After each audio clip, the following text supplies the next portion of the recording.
See how leans her cheek upon her hand. Oh, that I were a glove upon that hand, that I might touch that cheek. ప్రేమలో ఉన్న విచిత్రమే ఇది. ప్రియురాలు చేసే ప్రతి భంగిమ, ప్రతి చేష్ట ప్రియునికి ఆకర్షణీయంగానే ఉంటుంది. అందుకే జూలియట్ చేతులున్న గ్లో తనే అయి ఉంటే ఎంత అదృష్టవంతుణ్ణి అనుకున్నాడా రోమియో. ఎందుకు అనవు? క్లాసులో ఏమిటి ఎలరాయి? నిన్నే లత, స్టాండ్ అప్. సారీ సార్, దాని పేరు లత కాదు, లలిత. లలిత? అవును సార్, నా పేరు లలితేనండి.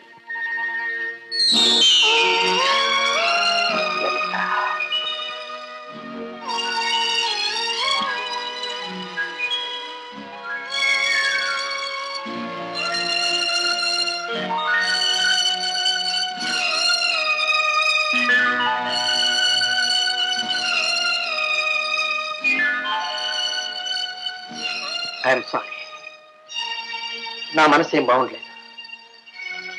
మీరంతా వెళ్ళిపోవచ్చు.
హరే రామ హరే కృష్ణ హరే కృష్ణ హరే రామ.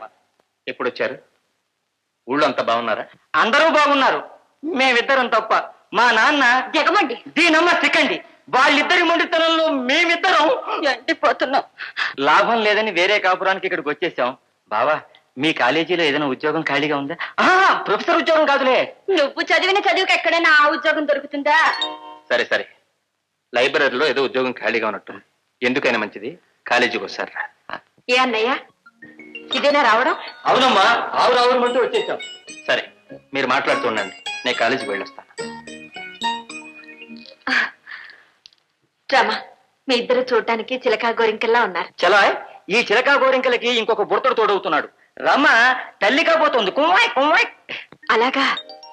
రమా, నువ్వు చాలా అదృష్టవంతురాలి అమ్మా.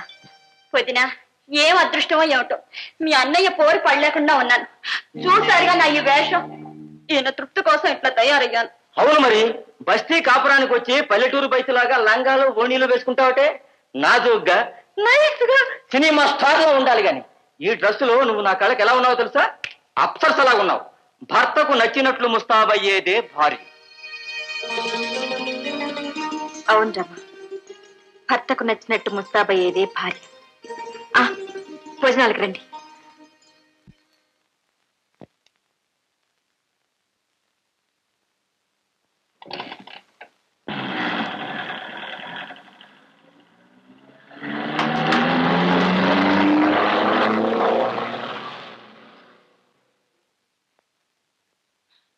అరే, పెట్రోల్ అయిపోయింది.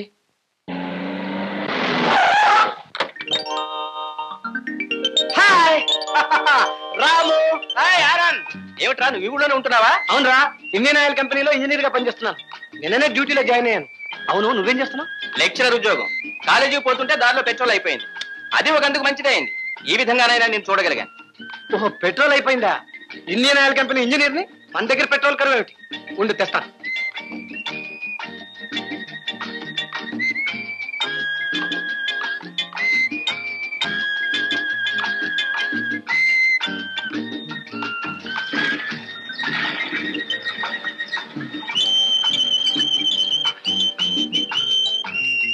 రాము, నాకు టైం అయింది.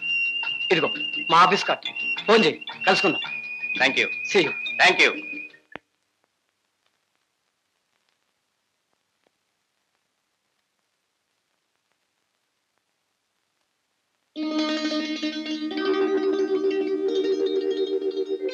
భర్తకు నచ్చినట్లు ముస్తాబయ్యేదే భార్య. అవును, భర్తకు నచ్చినట్టు ముస్తాబయ్యేదే భార్య.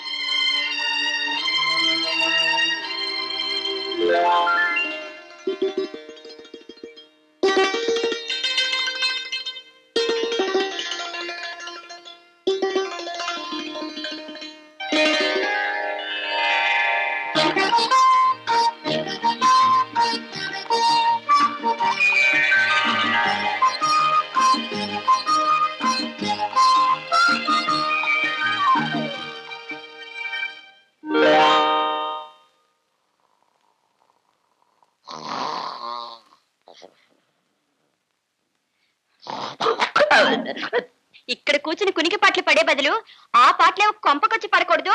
నువ్వెందుకే ఇక్కడికి వచ్చావు? పెళ్ళా నేనెందుకు తప్పుతుందా? నువ్వంటే మగ మహారాజు. ఏ వేళ వచ్చినా కళ్ళల్లో వత్తులు పెట్టుకుని కాచుకుని కూర్చోవాలి. గట్టిగా అరవకే, లోపల చదువుకుంటున్నాడు. ఇంత రాత్రైనా చదివేమిటి? పెళ్ళాం బిడ్డ లేనివాడై ఉంటాడు. అతనికేం తెలుస్తుంది పెళ్ళైన వాళ్ళ అవసరాలు అవస్థలు?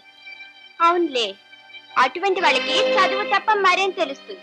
చిన్నోర్మై, లోపల ఎవరున్నారో తెలియకుండా మాట్లాడుతున్నావు. ఎవరైతే నాకేం, నేను చెప్పాల్సిందేదో చెప్పి తీరుతాను. అన్నయ్య, నువ్వని తెలియక ఏదేదో అనేశాను అన్నయ్య. నేను అంటున్నానేమనుకోవద్దు. గౌరీ చదువుకున్న పిల్ల, కొత్తగా పెళ్ళైంది. ఆమెకి మాత్రం నలుగురిలా తిరగాలని, ఆనందంగా ఉండాలని ఉండదా అన్నయ్య?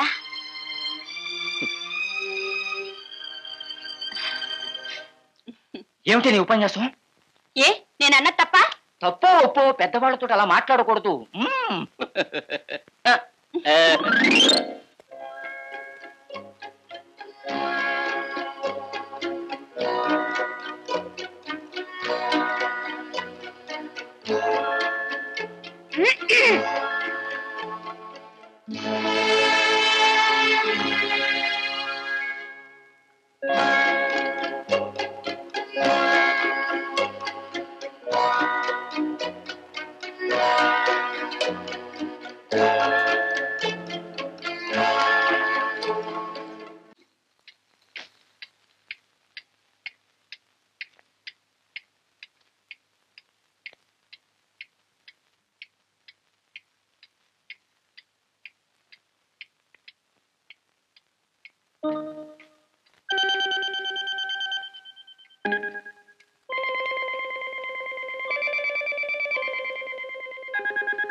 గౌరీ, గౌరీ, ఎందుకు కన్నీళ్ళు? మీకు తెలీదా? మీరు మీరెందుకు ఇంత ఉదాసీనంగా ఉంటున్నారు? మీరెందుకు ఇలా ప్రవర్తిస్తున్నారు? చెప్పండి. ఈ ఇంట్లో నేను ఎవరిని?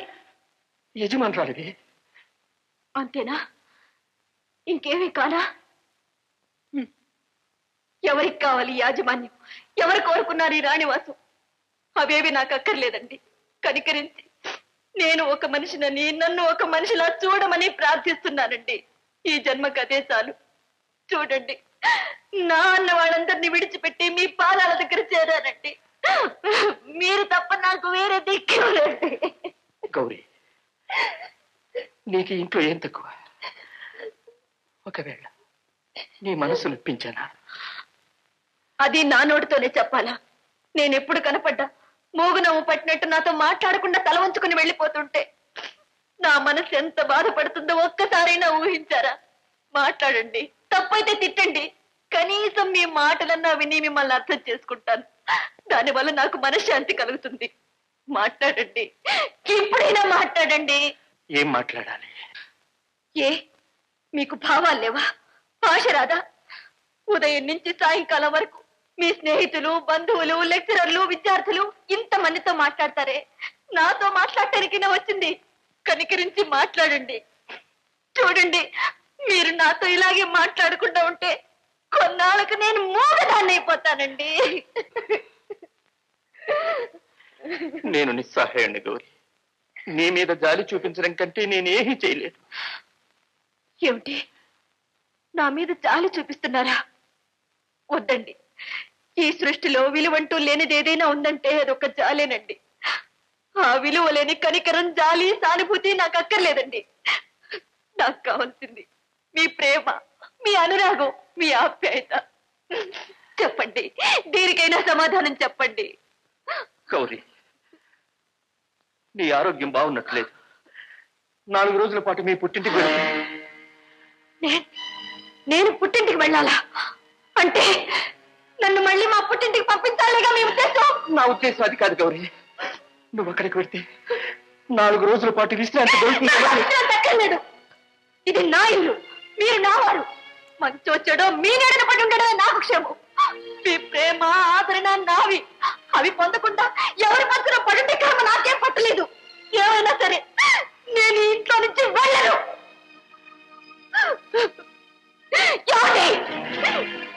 ఏమండి, ఆడది అణుకుగా ఉండాలి అంటారు. నేను సిగ్గు విడిచి ఉన్నదున్నట్టు చెప్తుంటే మీరు జవాబైనా ఇవ్వకుండా వెళ్ళిపోతున్నానే. నా మీద కోప్పడండి, నన్ను కొట్టండి, తిట్టండి, కానీ మీ హృదయంలో కాస్త చోటు ఇవ్వండి. కాస్త చోటు. గౌరీ, నన్ను క్షమించు గౌరీ, క్షమించు.